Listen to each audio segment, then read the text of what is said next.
Hi there, welcome back to another Crowded Table Storytime video. If you enjoy my videos, don't forget to like and subscribe to my channel. Now, let's move on to the real meat and taters of the story, shan't we? I've done my fair share of embarrassing stuff in my lifetime, and one of my absolute favorite modus operandi of deploying absolute embarrassing cringe is to utilize my love of horror, especially horror movies, to set myself apart from my peers. So, for clarity's sake, I'm going to have to separate these into three different instances so you could surmise just how absolutely cringe my conducts were. So, the first instance of the cringe was when I and a group of friends were gathering around and we were having a conversation regarding movies. For context, we were having a meeting at a university campus library.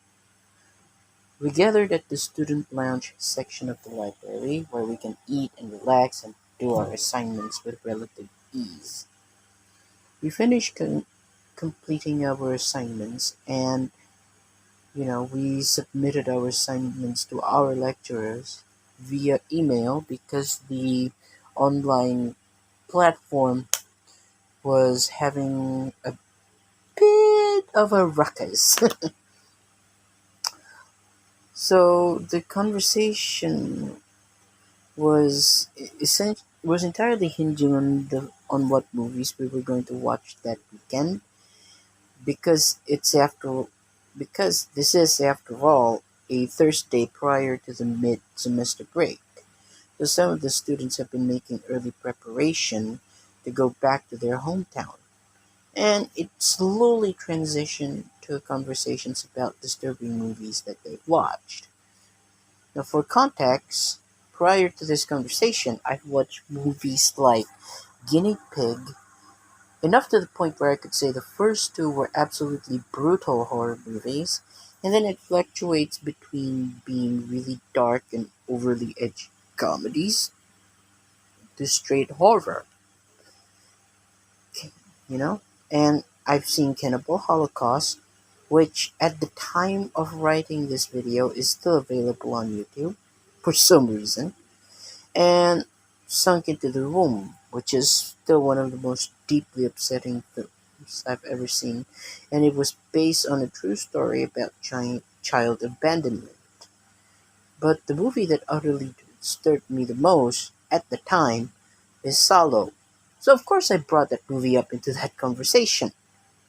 I still vividly remember watching the look of curiosity slowly fading into a look of pure horror as the Google search result finished loading and I'm sitting there quietly thinking, my god, what have I done? So, the second instance of my borderline sadistic pleasure, seeing people asking me suggestions on what horror movies to watch and ultimately regretting their decision, occurs when I was visiting a restaurant that I frequented.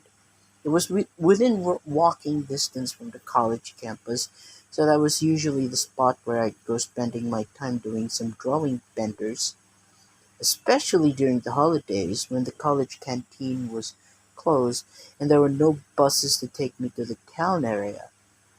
Fun fact about the restaurant, they would often host horror movie nights. The owner, who is a friend of mine, was sick and tired of playing the same types of horror movies, and knowing that I'm kind of a horror connoisseur, asked me for suggestions. I replied with, "What about Requiem for a Dream?" Well, by the time the movie got to the point where Marlon Wayans was caught in a shootout and he was running from the cops, half the patrons left. By the time the Feed Me Sarah scene came about, and I'm not exaggerating here, a patron began sobbing and said out loud, "I just want to see a horror movie. I'm not here to get traumatized." That was one of the rare moments of levity in an otherwise heavy viewing experience. 2 weeks later, they dropped the horror movie night and replaced it with generic football matches viewings. And according to the owner himself, yeah, he had no intention of, you know, bringing the horror movie night ever again. But now we get to the point where my conducts were uncharacteristically cruel. Prior to that, I was still being playful. This time, I was determined to break someone mentally. Okay, so for context, it was 2020, and I was housemates with this daredevil biker with aspirations of becoming like Steve O from Jackass. His bikes were impounded by the college authorities many times because he would blare the noisy bike engine at 4 in the morning, much to the chagrin of literally everybody else staying at the dorm. I confronted him many times regarding his conduct. Everybody hated him. So what exactly prompted me to want to personally emotionally scar him? Well, I was returning to the dorm following a nighttime assignment meeting session. I was walking alone. The dude, out of nowhere, starts honking his bike, causing me to have a fright.